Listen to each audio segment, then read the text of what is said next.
और इससे ज़्यादा अफसोस तो इस बात पर होता है कि जो थोड़े मुसलमान पढ़ भी रहे हैं उन्हें ये खबर नहीं हमारी नमाज हो रही है या नहीं हो रही है, हमारे रुकू सुजूद पूरे हो रहे हैं कि नहीं हो रहे हैं, नमाज ख़राब तो नहीं हो रही है, नमाज वाजिबुल इआदा नहीं हो रही है, कुछ फिक्र नहीं है। अगर उन्हें कोई समझाता है कि आप नमाज ऐसे नहीं ऐसे पढ़ें, इस तरीके से आप नमाज अदा करें, तो वो उन पर नाराज़ होते हैं, उनसे कहते हैं चल हट अपना देख, तुम अपनी नमाज पढ़, हम अपनी पढ़ते हैं। क्या मुसलमानों यही जवाब था? हम पर तो दीन का सीखना हम पर फर्ज था। अल्लाह ने हमें पैदा ही इसीलिए किया था। कुरान पाक में इरशाद फरमाता अल्लाह रब्बुल इज़्ज़त वमा खलक़तुल जिन्ना वल इंसा इल्ला लियअबुदून, हमने जिन्न और इंसान को इसलिए पैदा किया कि वो हमारी इबादत करें। खेतों में रह के हम उज़्र पेश करते हैं, कारोबार में लग के हम उज़्र पेश करते हैं। मेरे दोस्तों, ये उज़्र काबिल कबूल नहीं है। हर हाल में आप अल्लाह का जिक्र करें, अल्लाह की इबादत करें, नमाज से छुटकारा बिल्कुल कतई तौर पर नहीं है। जो लोग नमाज के लिए तलकीन करें कि आपने ये गलत किया, इसको ऐसा करें, उस पर लोग नाराज़ हो जाते हैं।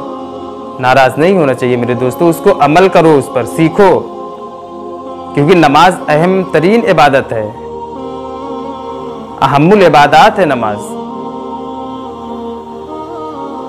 नमाज की दुरुस्तगी का सबक देना इतना बड़ा एहसान है कि तलकीन ईमान के बाद इतना बड़ा एहसान कुछ नहीं है। और ये आज की बात नहीं है, नमाज की इस्लाह करना ये आज से नहीं है, अहद रिसालत में आप सल्लल्लाहु ताला अलैहि वसल्लम से है। बुखारी और मुस्लिम में है, हज़रत अबू हुरैरा रज़ियल्लाहु ताला अन्हु से रिवायत है, फरमाते हैं एक साहब मस्जिद में दाखिल हुए जबकि हुजूर सरवर कायनात सल्लल्लाहु ताला अलैहि वसल्लम मस्जिद की एक जानिब तशरीफ़ फरमाते। वो शख्स आते हैं और नमाज अदा करते हैं। नमाज अदा करने के बाद हुजूर की बारगाह में जाकर हुजूर से सलाम अर्ज़ करते हैं। हुजूर ने सलाम का जवाब देते हुए इरशाद फरमाया, ऐ शख्स जाओ तुम अपनी नमाज को दोबारा पढ़ो क्योंकि तुम्हारी नमाज नहीं हुई। वो शख्स फिर जाते हैं और जाके नमाज अदा करते हैं। उसके बाद हुजूर की बारगाह में फिर आते हैं और सलाम अर्ज़ करते हैं। हुजूर ने सलाम का जवाब देते हुए इरशाद फरमाया, ऐ शख्स जाओ तुम अपनी फिर से नमाज दोबारा पढ़ो, तुम्हारी नमाज नहीं हुई है। फिर वो शख्स जाता है, नमाज अदा करता है, नमाज अदा करने के बाद हुजूर की बारगाह में आता है और आने के बाद सलाम अर्ज़ करता है। फिर तीसरी बार आका की बारगाह में या फिर उसी वक्त वो अर्ज़ करते हैं, या रसूल अल्लाह अब इससे अच्छा तरीका मुझे नहीं मालूम, आप खुद इरशाद फरमा दें। आका करीम सल्लल्लाहु ताला अलैहि वसल्लम इरशाद फरमाते हैं कि अच्छी तरीके से कामिल वज़ू करके खड़े होकर अल्लाह अकबर कहो। उसके बाद सूरह फातिहा के बाद सूरत मिलाओ जितना तुझे मैसर आए। फिर रुकू करो यहाँ तक कि रुकू में इत्मीनान हो जाए। फिर खड़े हो जाओ यहाँ तक कि इत्मीनान हो जाए तुम्हें खड़े होने में। फिर सजदा करो यहाँ तक कि तुझे सजदे में भी इत्मीनान हो जाए। फिर बैठो यहाँ तक कि तुम्हें इत्मीनान हो जाए। फिर दोबारा सजदा करो यहाँ तक कि तुम मुतमईन हो जाओ। फिर सीधा खड़े हो जाओ यहाँ तक कि तुम इत्मीनान हो जाओ। फिर इसी तरह अपनी नमाज पूरी करो। तो मेरे दोस्तों, अगर आपकी नमाज में कोई कमी हो तो उसे दुरुस्त कर लो, और अगर कोई आपकी इस्लाह करता है तो बुरा ना माने, उसको समझें क्या कह रहा है। क्योंकि जो शख्स अपनी रुकू और सुजूद को पूरा नहीं करता और नमाज में गफलत करता है तो हदीस पाक में उसको चोर कहा गया है।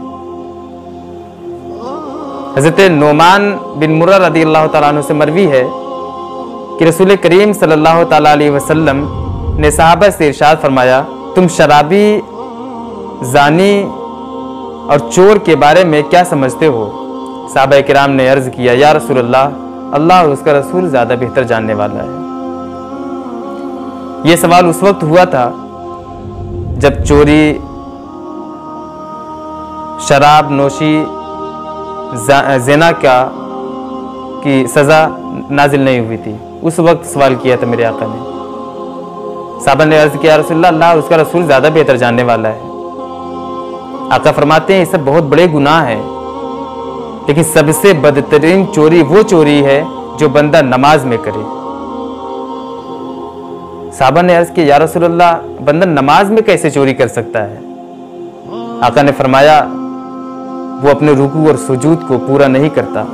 जो अपने रुकू और सुजूद को पूरा नहीं करता वो नमाज का चोर है और सबसे बदतरीन चोर है। अल्लाह अकबर। तो जरा गौर करो, इतने अच्छी तरीके से हम नमाज अदा करते हैं। नमाज को अच्छी तरीके से पेश करो, अच्छी तरीके से पढ़ो, जहाँ तक हो सके सीखने की कोशिश करो, क्योंकि सीखने के लिए कोई उम्र की कैद नहीं है। महद से लेकर लहद तक आप इल्म दीन हासिल करें, कोई शर्म की बात नहीं है। इल्म दीन हासिल करना हर मर्द औरत पर फर्ज है, मुसलमान मर्द औरत पर फर्ज है। अल्लाह अकबर। रुकू और सुजूद और अरकाने नमाज में कमी करने वाले को वाक़ा करीम सल्लल्लाहु ताला अलैहि वसल्लम ने चोर कहा है। मुसलमानों, इस हदीस से इबरत हासिल करो जिसमें रुकू और सुजूद में कमी करने वालों को चोर बताया गया है। हज़रत अय्यूब बिन खल्फ रदियल्लाहु ताला अन्हु नमाज में मशगूल थे कि उन्हें किसी जानवर ने डस लिया, काट लिया और खून बहने लगा, मगर उन्हें महसूस नहीं हुआ। यहाँ तक कि हज़रत सईद बाहर आए और उन्होंने आपको बताया और खून आलूद कपड़ा आपका धोया। पूछा गया, आपको नमाज में जानवर ने डस लिया, आपको एहसास तक नहीं हुआ और खून भी बहा, मगर आपको महसूस ना हुआ? आपने जवाब दिया, उसे कैसे महसूस हो सकता है जो अल्लाह के सामने खड़ा हो, उसके पीछे मलकल मौत हो, उसके दाएं जाए उसके बाएं तरफ जहन्नम हो, जिसके कदम के नीचे पुलसिरात हो, उसे कैसे महसूस होगा? अल्लाह अकबर। मुसलमानों, सोचो क्या नमाज थी उनकी। आका तो फरमाते हैं ना कि तुम नमाज ऐसे पढ़ो जैसे कि तुम खुदा को देख रहे हो। अगर ये भी ना हो सके तो ये समझो कि खुदा मुझे देख रहा है। लेकिन हज़रत खल्फ बिन अय्यूब क्या फरमाते हैं? हज़रत खल्फ बिन अय्यूब कहते हैं कि उसको एहसास कैसे हो जो अल्लाह के सामने खड़ा हो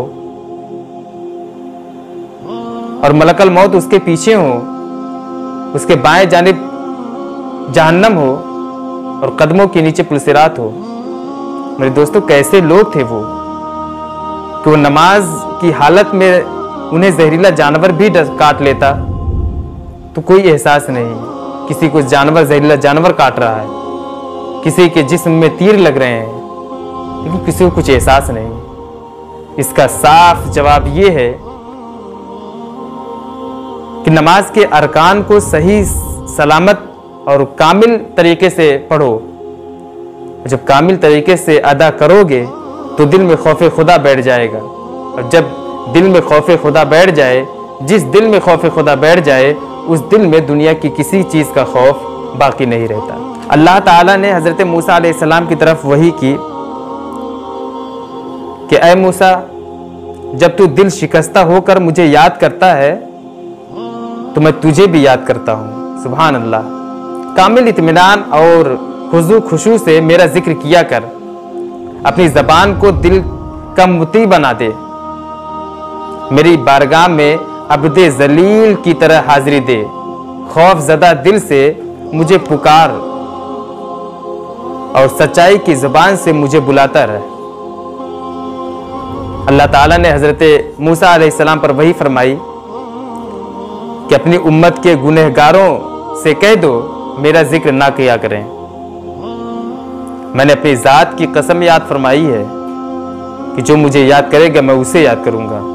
ये जब मुझे याद करते हैं तो मैं इनको याद नहीं करता, बल्कि इन पर लानत किया करता हूँ।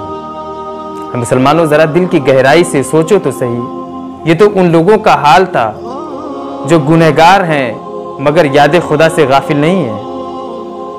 उन लोगों का क्या हाल होगा जो बदकार भी हैं और याद खुदा से गाफिल भी हैं।